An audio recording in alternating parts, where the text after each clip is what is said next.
Welcome to the Flicks, Picks, and the Nitpicks, and I am your humble host, No 718, and this is recorded, Thursday, 23rd of December, man. This is gonna be, I think I recorded something before. If I could find it, I will put that one out. But I'm gonna make another. It's an interesting talk. I mean, if I find it worthy, I'm gonna definitely release it and put it out there. But let's just, for the most part, call this episode 1. And I'm gonna just talk to you mostly about what you should expect on this, because this has been a failed experiment in terms of trying to keep this moving like a business. In terms of professionalism, I like to think I do pretty well, but I wanted to make it very lax. I mean, this is not for children, you know.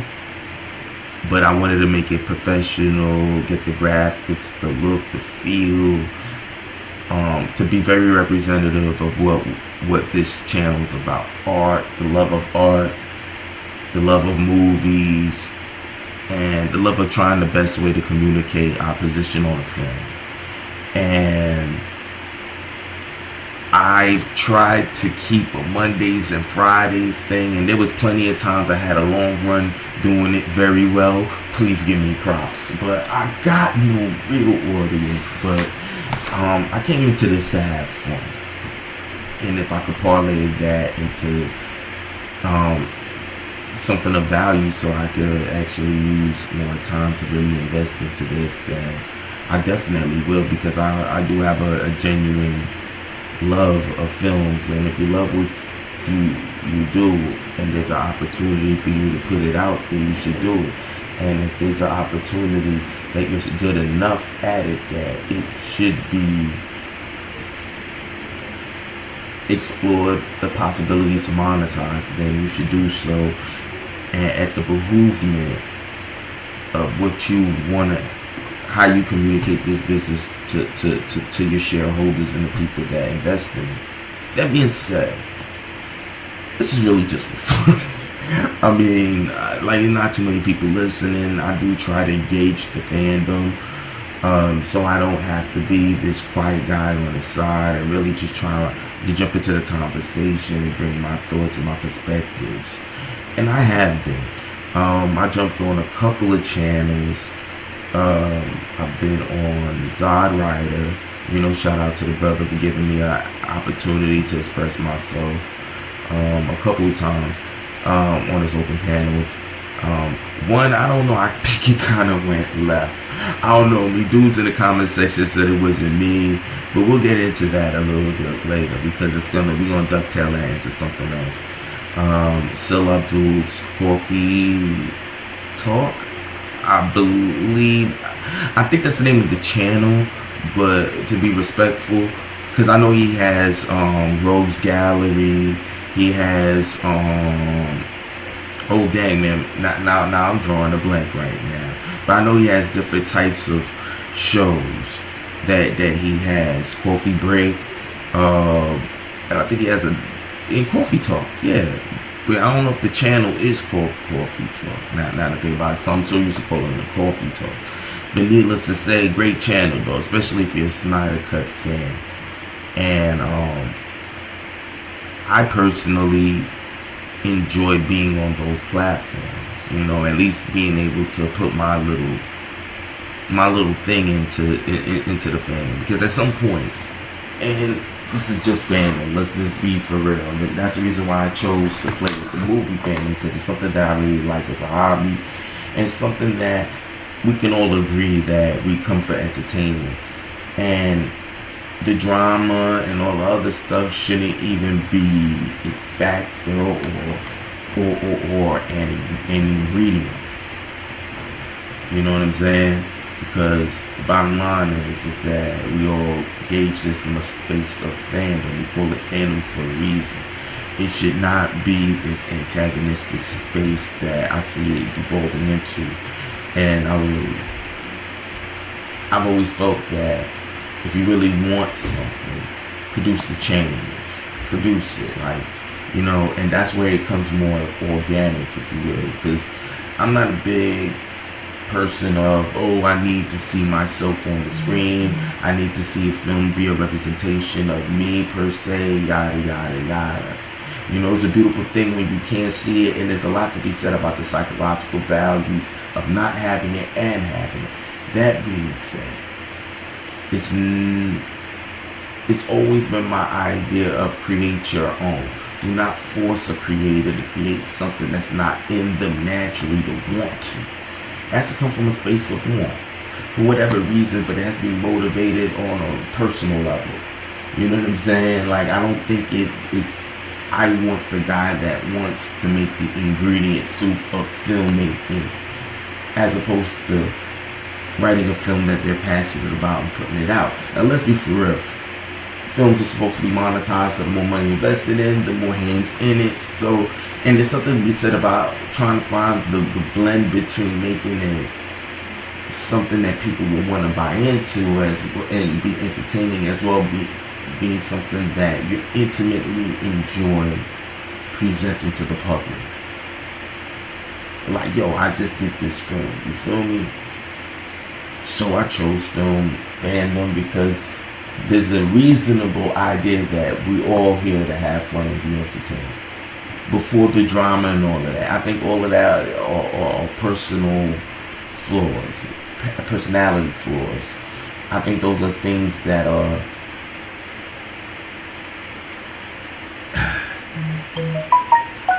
I guess, if you will,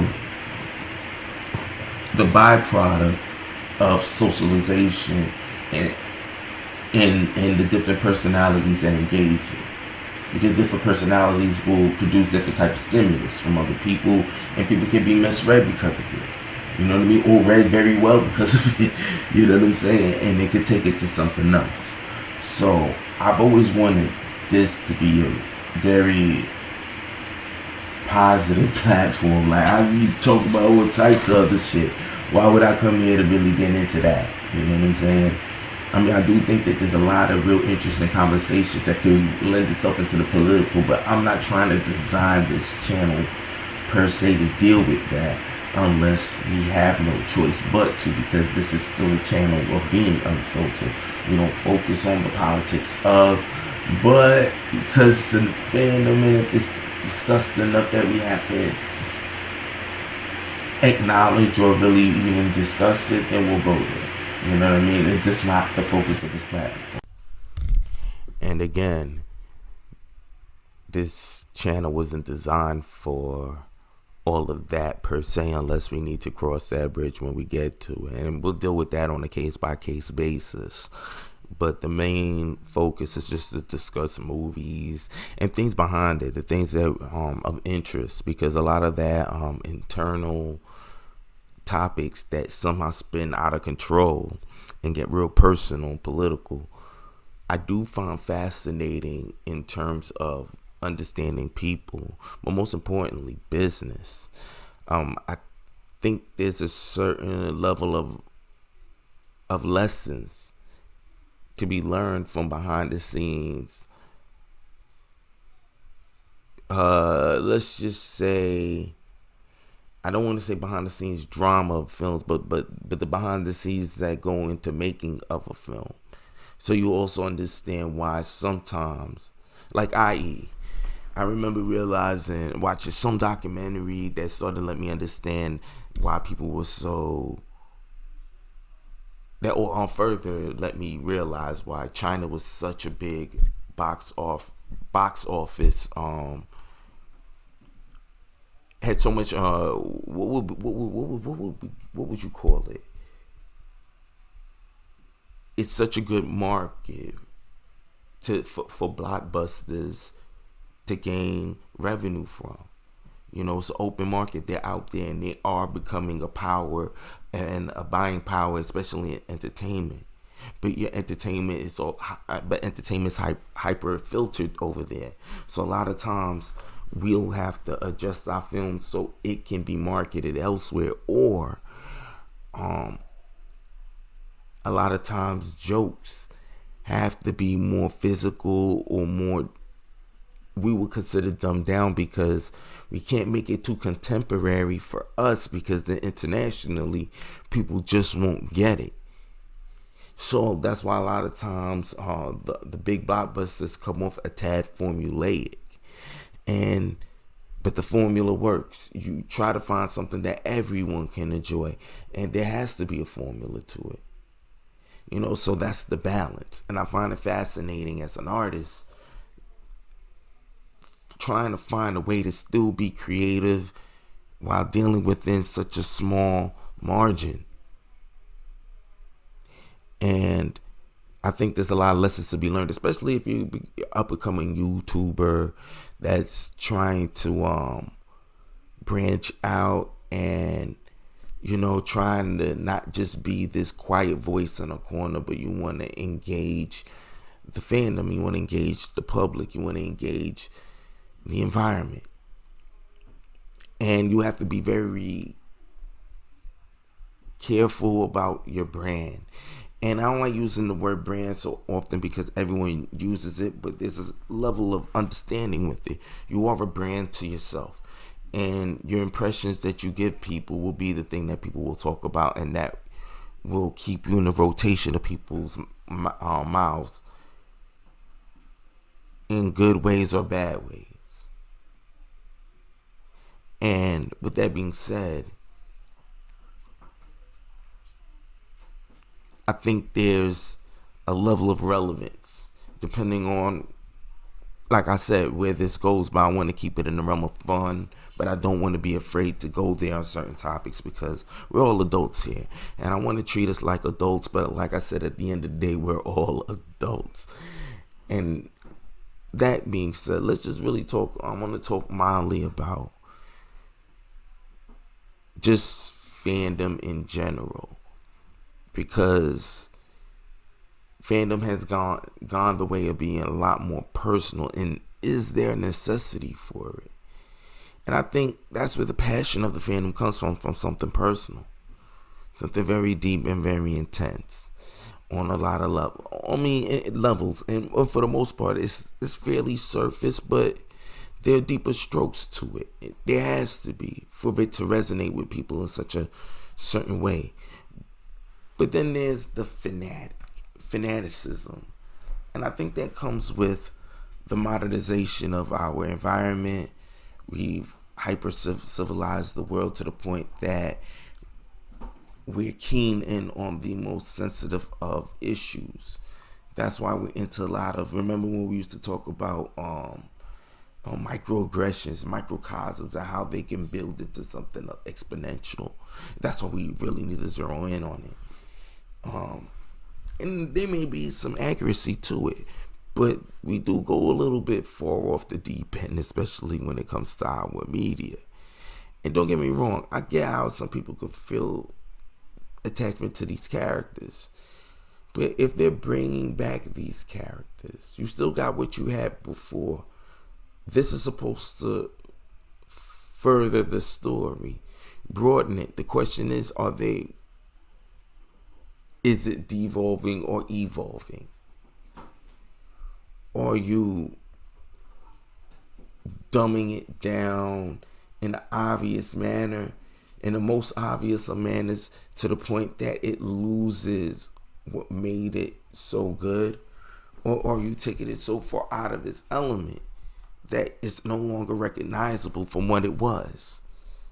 I mean, there are ideas to be made in this.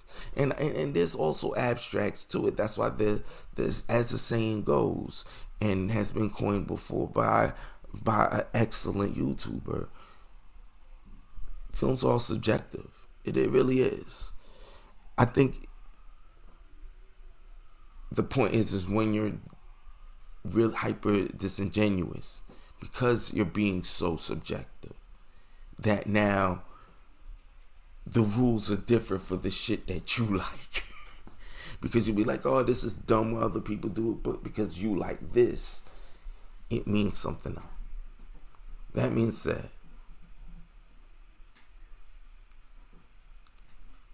I want to really discuss the elephant in the room. If you know my channel, big into the Snyder Cut.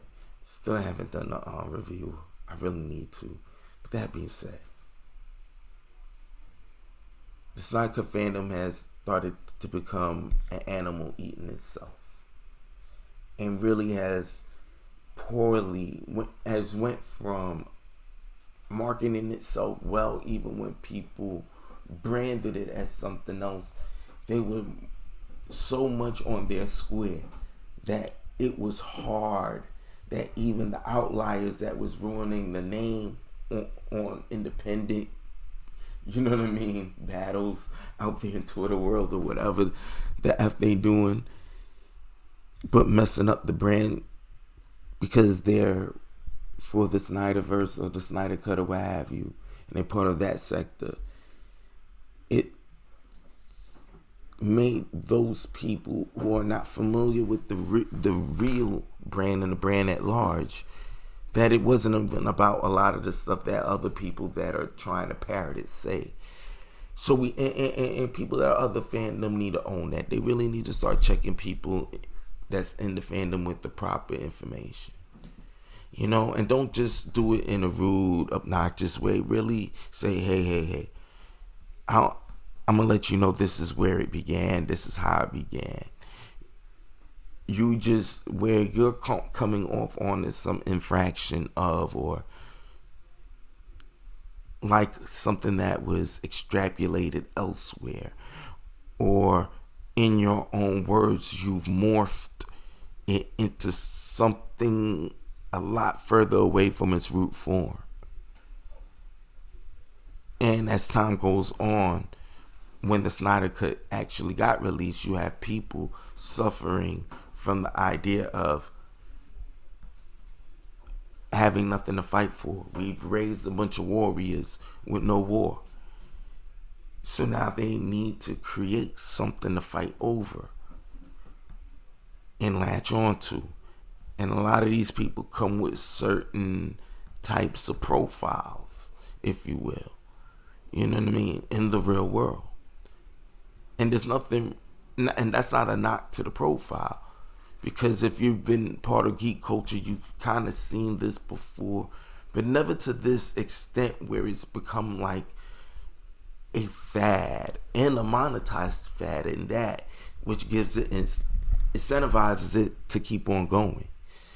And I think that's where the fandom has lost itself and allowed itself to be seen as something that never intended to be from its inception.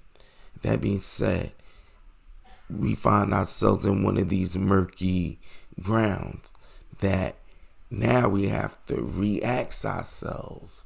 Is this really what we wanted to do? And is this the direction that we really wanted to go? And is this the lasting impression we want to leave about it when we look back at the Snyder Cut fans, us fighting amongst ourselves over shit that's just not even that serious? You know, because at the end of the day, it's still a film franchise, and in order for this to keep going, it has to make money. You know, and at the end of the day, if it doesn't make dollars, it doesn't make sense to keep on going. I still feel that the film was a financial success. And it was. It just didn't make the financial success that they expected it to, because of overly false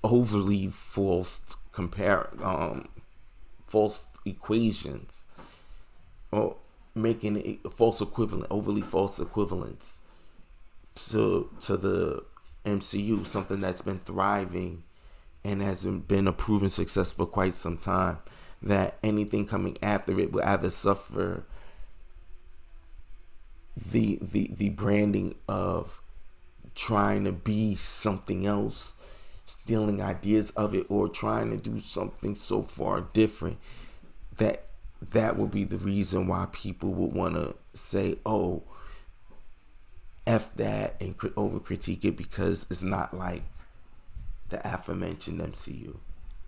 So you find yourself in a real bad space of, what do we do now? What do we do with this? And where do we go with this? And I think a lot of that went into why the Snyder Cut fandom kind of spiraled out of control.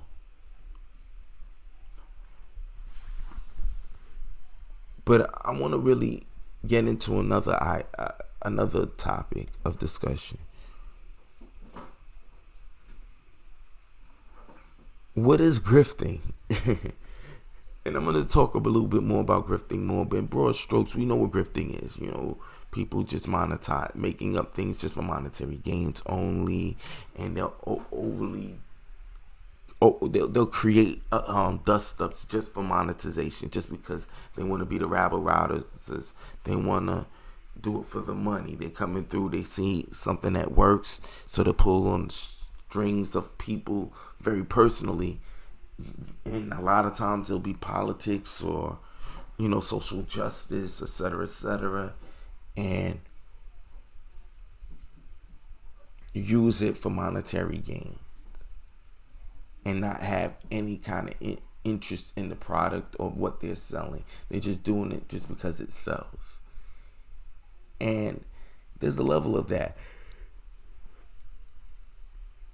I had to say in the comment section, one of the YouTubers, that isn't this kind of the point? Everybody's trying to make it look like this is some benevolent thing. YouTube, it's either a hobby or something you're trying to do full time. And if it's something you're trying to do full time, that's the reason why you're taking super chats, etc., which is not a bad thing. If you're good at something, you should get paid for it. Is it grifting? I don't know. Overly making videos about something, yeah, you might be interested in, but overly making it only because that's the ones that get the most views. If you're making the things specifically for the viewership, you're doing this for monetization. That's just the point. Or to be looked at, you're doing it for monetary gains. It is what it is. And where does that line definitively says it's this or that? We have to really look at that. You know what I'm saying? Because what I'm starting to see is that people are in this for good intended reasons, but they stay in it long enough to find themselves become the villain of their own stories. And I see it happening with a lot of tubers that I actually enjoy. But I also see it as a business that I don't knock if you're doing it. My thing is it just acknowledge you're doing the same thing. You can't really say, oh, well, they shouldn't do this, and you monetize the money off of their name, but you don't want them to do that to other people. You gotta have some level of consistency to lean on something as very precise as integrity. And that doesn't mean that, oh, you have no integrity if you're doing things for money. I'd say this: if you're doing things against what you believe for money, that's when you lose integrity. But you should enjoy what you do.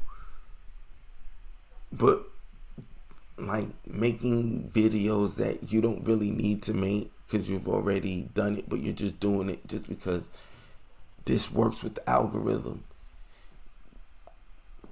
Well, you're a businessman. You're being a capitalist. It is what it is. Do I knock it? I can't, because I can't knock the hustle. That's who I am. I try to be consistent in that. But I do think that everybody's allowed to comment.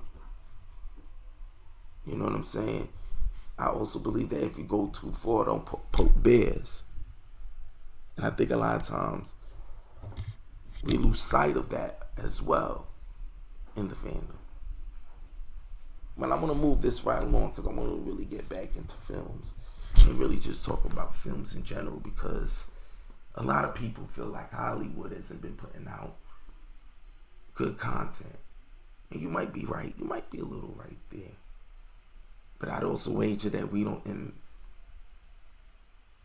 there's a lot of small movies, low-budgeted films that are actually out there. They're just not getting the shine that blockbusters get, because that's why they're called the blockbusters. So they're going to get the biggest budgets, and they're going to get the most notoriety. It's just part of the game. I think a lot of directors are feeling a way about it, as you can see lately. And they have a right, because I understand it comes from a pure artistic standpoint, because you feel that artistic films suffer the need and want to make a great film without having to feel like you have to check so many boxes that is obviously formulaic. It feels like it's robbed of any kind of like soul, like passion. It's just a little bit of this, a little bit of that. It just feels very measured, tamed. And then it also eases itself into the direction of being possibly coming off a little bit predictable in many ways, and maybe in ways that you're not so reticent to acknowledge, but it's there.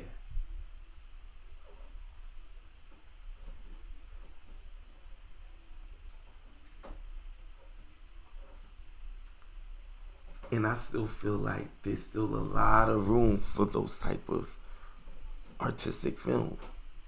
And, there's always going to be waves. Let the superhero genre get their wave. And it's riding this bad boy out, because for a long time, it was never taken serious. Now, everybody in Hollywood wants to be in one. If you look at the channel, I cover a lot of superhero films. Excuse me. I want to do a lot of other types of films as well. But I'm really big into spectacle films, because I love those, because I used to read those comics, and I'm very much impressed by those directors that really go out of their way to take the material very serious. I enjoy it. I think it's something that everybody should find some sort of enjoyment to it too. Especially in a world where you need to see yourselves. Why not something that looks very realistic, so that it could draw you into it more and makes you feel like, dang, this is what it could look like if this had really happened. Feel me? But I don't know, maybe because my mind always gravitated towards that since before it's been a thing, that now that we're making it a thing, I feel like, dang, man, I just wish I could just be behind the scenes, man. I got so many ideas. But it's fun though, as a fan, and I think that's what I really want to stress we're missing. I want us to keep it going, and I think that one of the best things we can do is jump into the conversation with that sincere love for films, and be that guy. Don't argue that others aren't. At some point, you gotta move that right along and be the guy, and that's what I try to be: the guy, the dude. But the guy that really is trying to live up to what I've suggested that might be the best way for others in order to stay out of all the other negative aspect that being on YouTube can actually allow you to find your souls in. Because it's not needed. I mean, don't get me wrong, I love the heated debate and the arguments. Those are kind of fun, but the extra arguments, the shit that makes it like, dude, like, are you really serious? Like, over a movie? Like, come on, at some point we still gotta acknowledge this is still a movie, and a piece of art, yes, no less, but it's still a movie,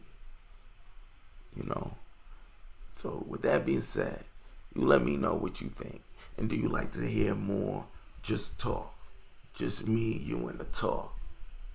You know what I mean? And we could these are gonna be a whole lot easier to produce, easier to put out, and easy to gauge you guys with, because I want to do that more. And then I still want to run shows and stuff like that where the format is very, static, more static, but I do want to do something very loose. Throw one image up, drop a video, and keep it moving. So at least I could keep my fingers on the pulse of this channel, and obviously work the algorithm, of course, a little bit. And I want to have a level of consistency with this, because what's also probably going against me is I release stuff a lot late. Like, even though I still look at it the way I look at it, I do want to have, at some point you want to have an audience to make it all worthwhile. Otherwise, I could just do this on the phone and talk to like family members or something, like my cousin or whatever. You feel me? You know what I mean?